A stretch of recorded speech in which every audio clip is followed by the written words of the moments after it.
Hi hello good morning to all of you. ఇప్పుడు ఈరోజు ఈ గత వారం రోజుల నుంచి మనం గమనించినప్పుడు దేశంలో ఎన్నో అద్భుతమైన మార్పులు జరిగినాయి. అలాంటి రాష్ట్రంలో కూడా ఎన్నో మార్పులు జరిగినాయి కూడా. మరి ప్రభుత్వాలే మారిపోయినాయి. మరి ఇలాంటి పరిస్థితుల్లో ఇప్పుడు దీని గురించి మనం మాట్లాడుకున్నప్పుడు ఎంత ఎంత ఎఫెక్ట్ అయ్యామో, ఈ ప్రభుత్వాలు మనుషుల జీవితాలను ఏ విధంగా మారుతాయి అనే దాని మీద మనం అందరం చూసాం. మరి ఇప్పుడు పరిస్థితి గమనించినప్పుడు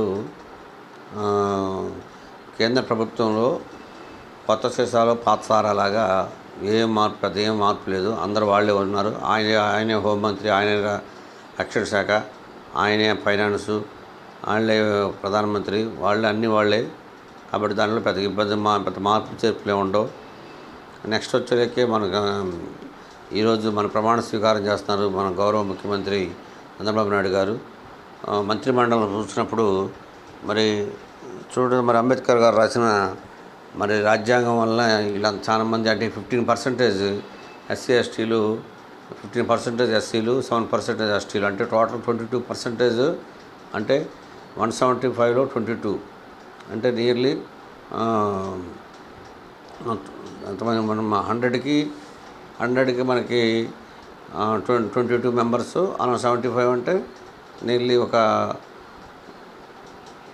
12 అంటే 35 దాకా మన వాళ్ళు ఎస్సీ ఎస్టీలు ఎమ్మెల్యేగా ఎలక్ట్ అయ్యారు. కానీ యాక్చువల్గా చూసినప్పుడు మరి 7 మెంబర్స్కి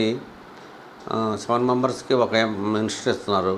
మరి అప్పుడు 35 అంటే ఎన్ని రావాలి? 7 5s are 35. కాబట్టి 5 మెంబర్షిప్లు 5 రావాలి. మంత్రి మండలి రేషియో ప్రకారం 5 మంత్రి మండలి పోర్ట్ఫోలియోలు రావాలి. కానీ ఎన్ని ఇస్తున్నారు? ఎస్సీలకి 2, ఎస్టీలకి 1, 3 ఇచ్చారంటే ఇంక 2 మిస్ అయినాయి. మరి ఇలాంటి సిచ్యువేషన్ చూసినప్పుడు అదే రాజ్యాంగం లేకపోతే ఈ ఎస్సీ అనేవాడు ఒకరు కూడా అసెంబ్లీలో కానీ పార్లమెంట్లోకి కానీ అడుగుపెట్టేవాడు కాదు. ఎస్టీ ఓళ్ళు అనేది అసలు ఊహించుకునే అంశం. మరి ఈ విషయంలో అంబేద్కర్ గారికి అందరూ కూడా ఎస్సీ ఎస్టీలు అనేవాళ్ళు ఎప్పుడు రుణపడరు. కానీ గమనించినప్పుడు ఎస్టీలు కొంతమంది, అలానే ఎస్సీలు ఇంకో బ్యాచ్, వాళ్ళు ఏం చేస్తున్నారంటే అంబేద్కర్ మర్చిపోతున్నారు. మర్చిపోయి ఎవరెన్నో తెచ్చుకుంటున్నారు.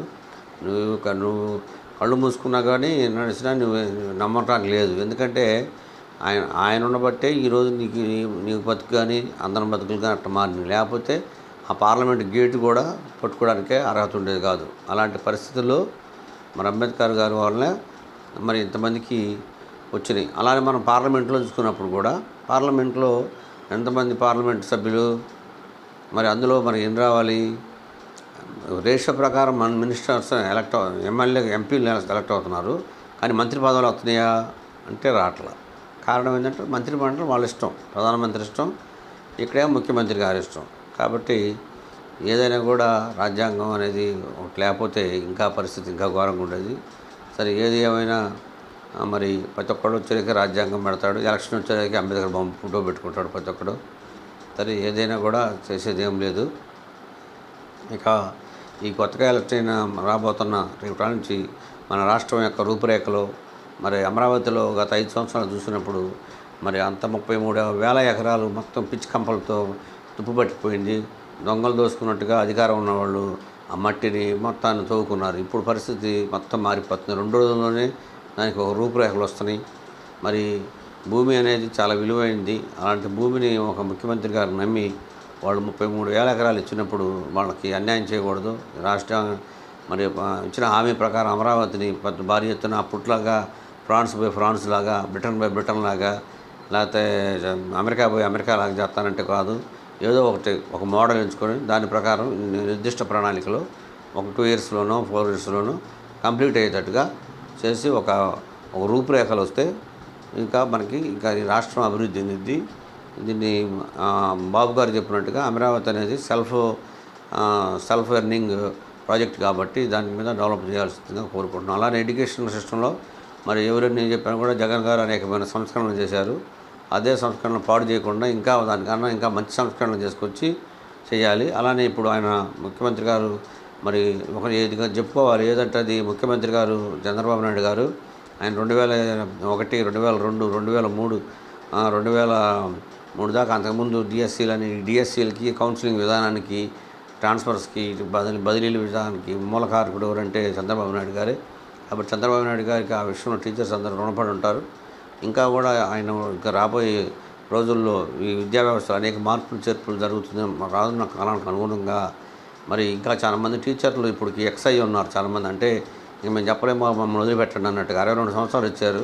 దయచేసి విఆర్ఎస్ లాంటిది గోల్డెన్ గిఫ్ట్ లాగా, గోల్డెన్ హ్యాండ్ లాగా విఆర్ఎస్ లాంటి పథకాన్ని అమలు చేసి చాలామంది టీచర్లు మేము వెళ్ళిపోతాం సర్వీస్ నుంచి, మేము రెస్ట్ తీసుకుంటామని అంటున్నారు. అలాంటి వాళ్ళందరికీ రెస్ట్ ఇచ్చేసి నూతన టీచర్లు ఉద్యోగం లేకుండా అనేక మంది బాధపడుతున్నారు. వాళ్ళందరికీ ఒక మంచి అవకాశం ఇవ్వాలని నేను గవర్నమెంట్కి విన్నవిస్తున్నాను. మరి వీళ్ళందరి విషయంలో ఒక మంచి డిఎస్సి ఇస్తున్నారు. ఈరోజు ఫస్ట్ సైన్ డిఎస్సి కాబట్టి మిత్రులారా, నిరుద్యోగులైనటువంటి ఉపాధ్యాయులందరూ మంచి ప్రణాళికతో ప్రిపేర్ అవ్వండి. తాత్కాలికమైన దానికోసం మీరు ఆశపడద్దు. శాశ్వతమైంది 30 years మీ జీవితాన్ని, తర్వాత పెన్షను అన్నీ ఉంటాయి. టెన్షన్లు పిల్లలు ఏ ఉండవు. కాబట్టి అవసరమైతే ఇప్పుడు పనిచేస్తున్న తాత్కాలిక ఉద్యోగానికి సెలవు పెట్టైనా సరే, ఏది కష్టాలు అనిపించైనా సరే ఈ డిఎస్సి ప్రిపేర్ అయ్యి మంచిగా మార్కులు చంద్రబాబు నాయుడు గారి పరిపాలనలో ఒక నిర్దిష్టమైన ప్రణాళిక ఉంటుంది. ఏదో డిఎస్సి వేసామని కాకుండా దీన్ని త్వరగా మళ్ళీ నియామకాలు కూడా ఇస్తారు. కాబట్టి ఈ విషయంలో చంద్రబాబు గారు నమ్మొచ్చు మనం. కాబట్టి మీరందరూ కూడా నిరుద్యోగులు బాగా ప్రిపేర్ అవ్వండి. అలానే కేంద్ర హోంశాఖ మంత్రికి, కేంద్ర ఆర్థిక శాఖ మంత్రికి నా విన్నపం ఏంటంటే, ఇన్కమ్ ట్యాక్స్ స్లాబులు మార్చాలి అమ్మగారు. మీరు ఎంతసేపటికి నేను చేసి అందరు చేయాలంటే కుదరదు. ఎవడు బాధ వాడు పడతాడు. ఇన్కమ్ ట్యాక్స్ విషయంలో మీరు దయచేసి కొంచెం మార్పులు చేర్పులు చేయాలి. ఇన్కమ్ ట్యాక్స్ విషయంలో ఇక మీ ఇష్టం వచ్చినట్టు గత 10 సంవత్సరాల నుంచి ఏ మార్పు చేయకుండా ఉంటే, 10 సంవత్సరాల క్రితం సెన్సెక్స్ ఎంత ఉంది, ఇప్పుడు ఎంత ఉంది, 10 సంవత్సరాల క్రితం గ్రామ్ బంగారం ఎంత ఉంది, ఇప్పుడు ఎంత ఉంది. మరి దయచేసి దీని విషయంలో మీరు దృష్టి పెట్టుకొని స్లాబులు మార్చండి. 5 లక్షల వరకు ట్యాక్స్ లేకుండా చేయండి. 5 లక్షల కాంటి మీ ఇష్టం వచ్చినట్టు దంచుకోండి, మేము కడతాం. మాకు ఫ్యామిలీలు ఉన్నారు, పిల్లలు ఉన్నారు, ఫ్యామిలీ ఉంచుకోవాలి కదా. కొంచెం సెంట్రల్ గవర్నమెంట్స్ కొంచెం ఆలోచించి చేయండి. అలానే ఈరోజు పేపర్ చూస్తే ఎన్పిఎస్ మీద లాస్ట్ జీతంలో 50% పెన్షన్ ఇస్తామంటున్నారు.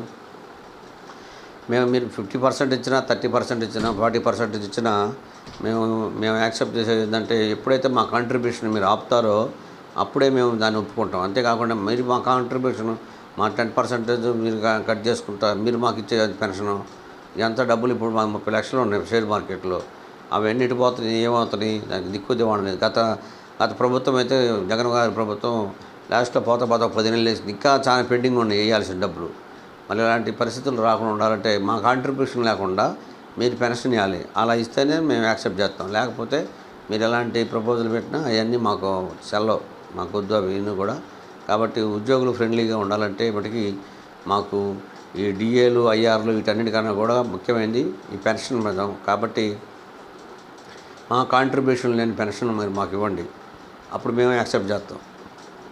ఇదే మా యొక్క యాజ్ ఏపీ సిపిఎస్ఈఏ రాష్ట్ర బాధ్యుడిగా నా యొక్క విన్నపం గవర్నమెంట్కి, కేంద్రానికైనా రాష్ట్రానికైనా కూడా. ఇక తర్వాత మనం చూసుకున్నప్పుడు ఈ మంత్రిమండలి ఇమీడియట్గా లైన్లోకి వచ్చేసి మళ్ళీ దీన్ని కూడా ముహూర్తాలు చూడకుండా, ఇప్పటికే వారం పోయింది ముహూర్తాలు చూసుకొని. ఇక నుంచి కూడా కొంతమంది ఏంటంటే మంత్రులు వెంటనే ఫీల్డ్లోకి రారు, వీళ్ళు కూడా మళ్ళీ వాళ్ళ ముహూర్తాలు చూసుకుంటారు. ఈ ముహూర్తాలు పెట్టినోడికి ఇదే ఉండదు. అందరూ ముహూర్తాలు పెట్టుకొని ఒక నామినేషన్ వేసి ఉంటారు. నామినేషన్ వేసిన రోజు అన్ని పార్టీల వాళ్ళు ముహూర్తాలు పెట్టుకొని నామినేషన్ వేస్తారు. కానీ ఒకడు గెలుస్తాడు, మిగిలిన అందరూ ఓడిపోతాం. మరి వీళ్ళంతా ఏమైపోతున్నారు, వీళ్ళు కూడా ముహూర్తాలు చూసుకునే వేస్తుంది. కాబట్టి ఈ 21st centuryలో కూడా ఈ ముహూర్తాలు కాకుండా మీరు ఇమీడియట్గా బాబు గారు ఇచ్చిన బాధ్యత ప్రకారం ఇమీడియట్గా ఫీల్డ్లోకి దిగండి. ఈ రాష్ట్రాన్ని బాగు చేయాల్సిందిగా మీకు అందరికీ నా విన్నపం తెలియజేస్తూ, మరి అందరికీ మంచి జరగాలని, ఈ 2024వ సంవత్సరం మరి బాబు గారు నోటి నుండి ఎలాంటి మంచి మాటలు వస్తాయో వినాలని, మాకు ఉద్యోగులకి ఆయన ఏదన్నా మరి ఐఆర్ ప్రకటిస్తారంటే ఐఆర్ కన్నా కూడా మాకు కావాల్సిందంటే సిపిఎస్ రద్దు. సిపిఎస్ మీరు రద్దు చేసి సంవత్సరం అంటున్నాడు జగన్ గారు. సంవత్సరం ఇప్పుడు మేము 5 సంవత్సరాల నుంచి పవన్ కళ్యాణ్ గారు సంవత్సరంలో చేస్తానంటున్నాడు. ఇప్పుడు ఆల్రెడీ బాబు గారి టైంలో 5 సంవత్సరాల్లో ఆయన కమిషన్ వేసాడు, 4 సంవత్సరాలు తిరిగింది. తర్వాత ఇప్పుడు జగన్ గారు వేసాడు, 5 సంవత్సరాలు అయిపోయింది. ఇక మీరు వచ్చి ఇంకో సంవత్సరం కంటే 11 సంవత్సరాలు అవుద్ది. మీకు యాజ్ ఎర్లీ యాజ్ పాసిబుల్ ఆ సిపిఎస్ రద్దు చేయండి, మా కాంట్రిబ్యూషన్ రద్దు చేసి మీరు పెన్షన్ వేయండి. మేము దాన్ని యాక్సెప్ట్ చేస్తాం. అలా కాకుండా మా కాంట్రిబ్యూషన్ తీసుకుని మీరు పెన్షన్ ఇచ్చేది. కాబట్టి ఈ విషయంలో మరొకసారి ఆలోచించాలని, తర్వాత అయ్యే ఉద్యోగులకి రావాల్సిన బకాయిలు అన్ని విషయంలో కూడా త్వరగా ఇచ్చేట్టుగా చేసి మా జీవితాల్లో కూడా వెలుగులు ప్రసాదింపజేస్తారని బాబు గారికి, అలానే మన పవన్ గారికి విన్నవించుకుంటూ సెలవు తీసుకుంటున్నాను. Thank you and all friends. ఇంకో విషయం ఏంటంటే, నా ఛానల్ మీరు వ్యూవర్షిప్ చాలా బాగా వచ్చింది. నియర్లీ 60K అంటే 60,000 వ్యూవర్షిప్ వచ్చింది. దాన్ని ఇంకా మనం ఈ జనవరి 1 జూలై 1 కల్లా 1 lakh చేయాలని ఆశపడుతున్నాను. మీరందరూ కూడా వ్యూవర్షిప్తో పాటుగా సబ్స్క్రిప్షన్ కూడా ఇవ్వండి. సబ్స్క్రిప్షన్ కూడా ఇచ్చేసి తర్వాత షేర్ చేయండి, లైక్ చేయండి. ఇది అందరికీ కూడా ఉపయోగపడే ఛానల్. ఏంటంటే general knowledge, life skills, nature, అలానే కెమిస్ట్రీ, మనకి డే టు డే లైఫ్లో మనం ఏం జరుగుతుందని తెలుసుకునేటువంటి ఛానల్ కాబట్టి అందరూ దీన్ని ఆదరిస్తారని కోరుకుంటూ థ్యాంక్ యూ అండ్ ఆల్.